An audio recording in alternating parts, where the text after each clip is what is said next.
Hello again. Well, today we have another problem around the house. The place is falling apart, obviously. Today it's the kitchen faucet.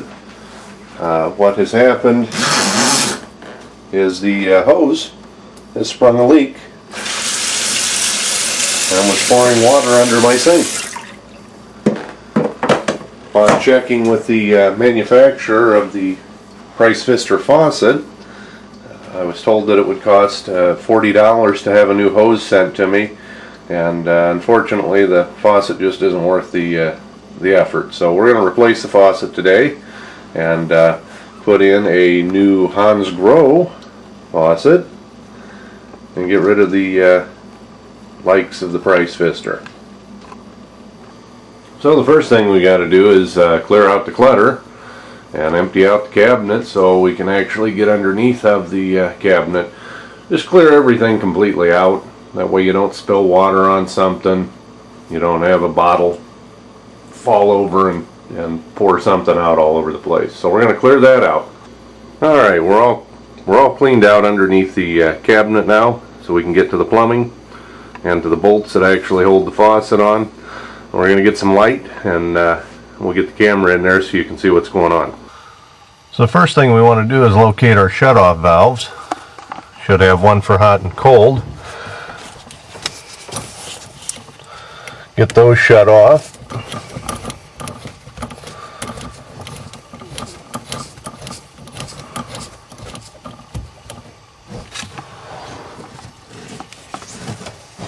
A little tough to get a camera up in here.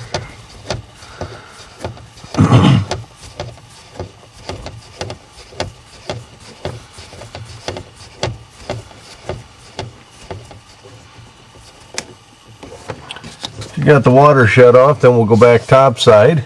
We're going to let the pressure off of the line and disconnect everything up at the top that we can. On, I urge you. Alright, so we're going to let the pressure off of the faucet, which in this case we don't have hardly anything because there's hardly any lines there that were pressurized. And I'm going to disconnect the head here from the hose assembly.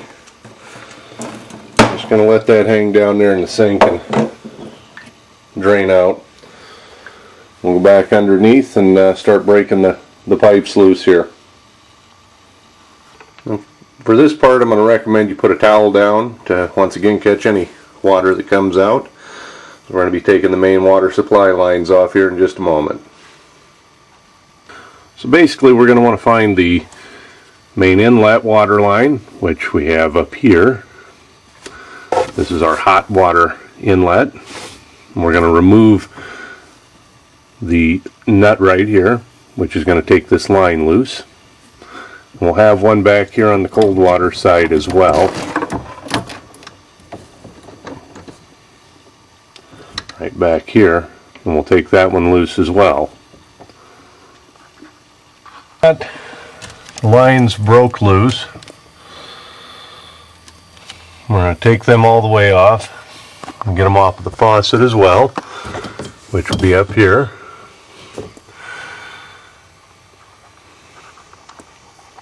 So now we broke everything loose underneath, including the pull-out hose. We're going to get that bad defective part out of there. Now what's sad is this faucet was about 2 years old. So you definitely get what you're paying for.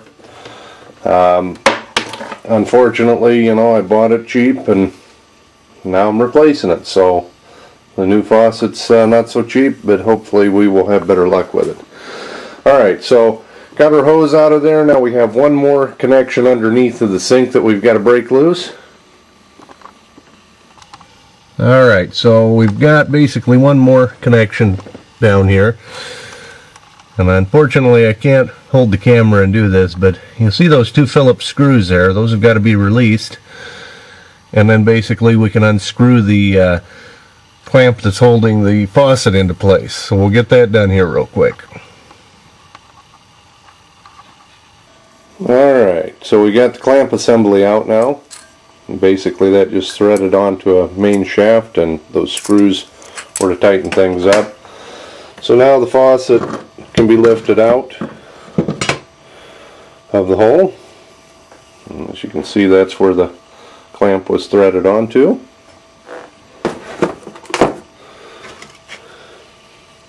Eek, what a mess. So now what we're going to do is clean up the seating area for the new faucet and get all the sludge here off. Alright, the grunge is gone, and now we're going to get ready to install the new faucet. Always get started with the first thing, the directions. A lot of people just throw these things away.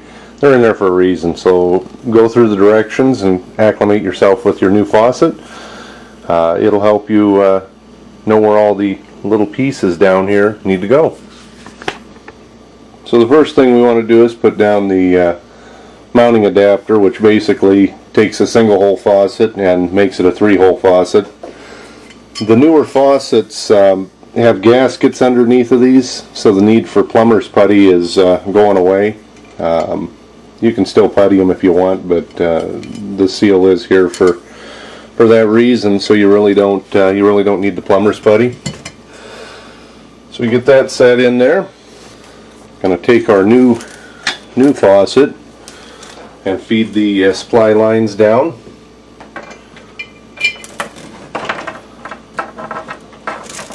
The third line here is actually a hookup line for the spray wand. Get this set down in there like so. Try and get it nice and straight.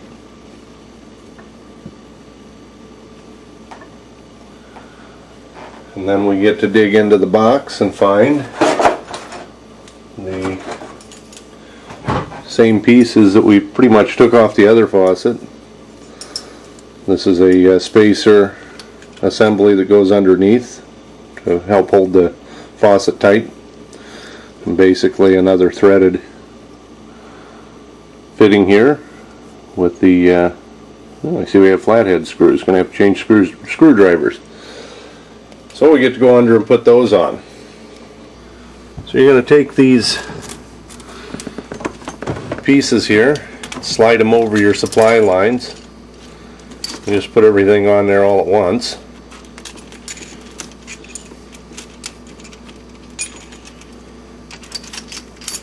Boy, when you get up under there, it's all under.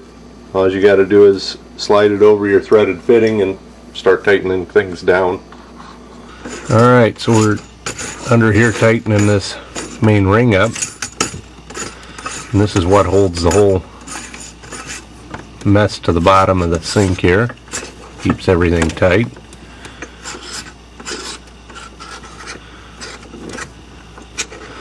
So basically what I like to do when I do these is get them down to where they're snug, but you can still move the faucet above.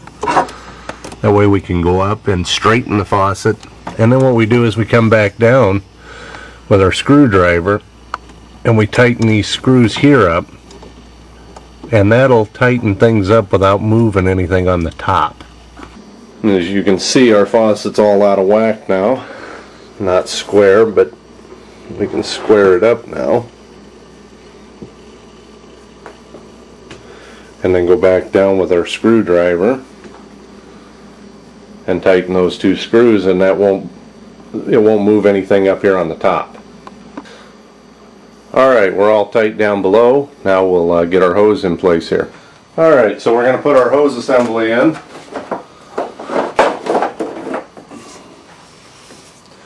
It just feeds into the faucet.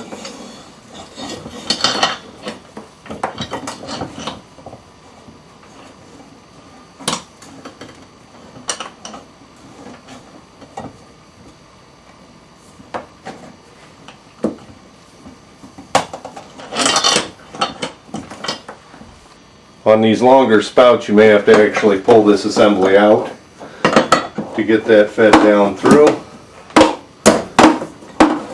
And once you've got it through,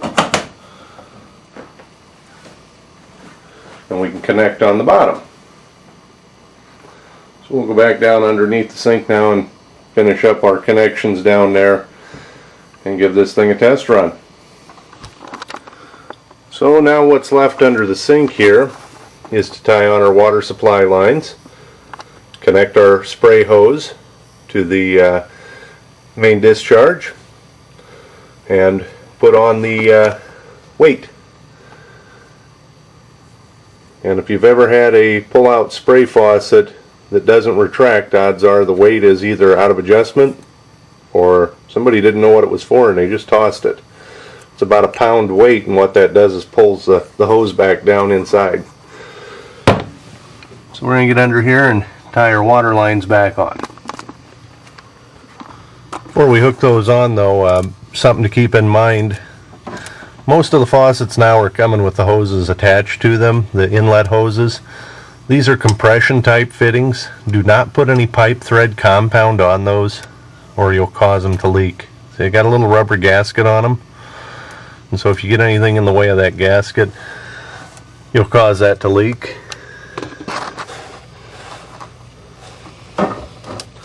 Make sure you get your cold hooked up to where the cold is supposed to go. These don't require a huge amount of torquing or tightening, so don't get wild with them when you're tightening them down.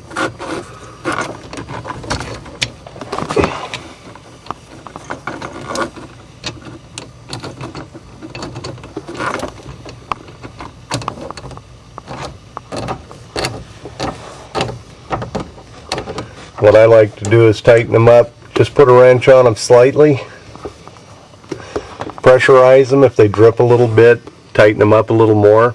You can always tighten a little more if you over tighten a compression fitting. In most cases you'll damage them.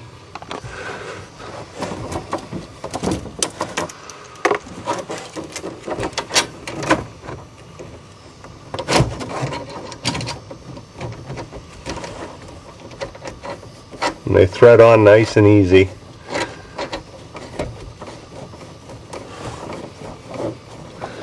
So we'll tighten those up here in just a minute. What we want to do is find the other end for our sprayer,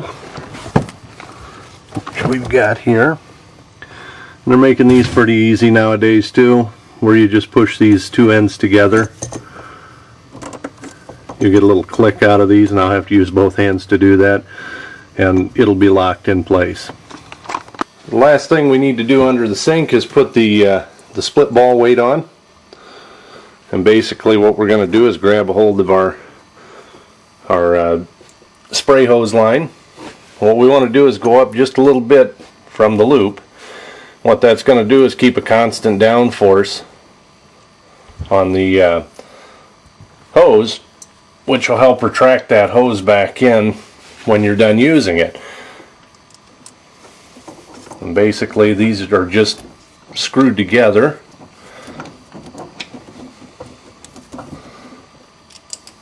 The Price Pfister one that I took off had a snap ring on it. So, and this is Price Pfister's here, which is a little bit lighter than the Grow. You can definitely tell the quality is just different. Not that Price Pfister's a bad faucet. It worked well for 2 years without a problem, and got some pretty tough use.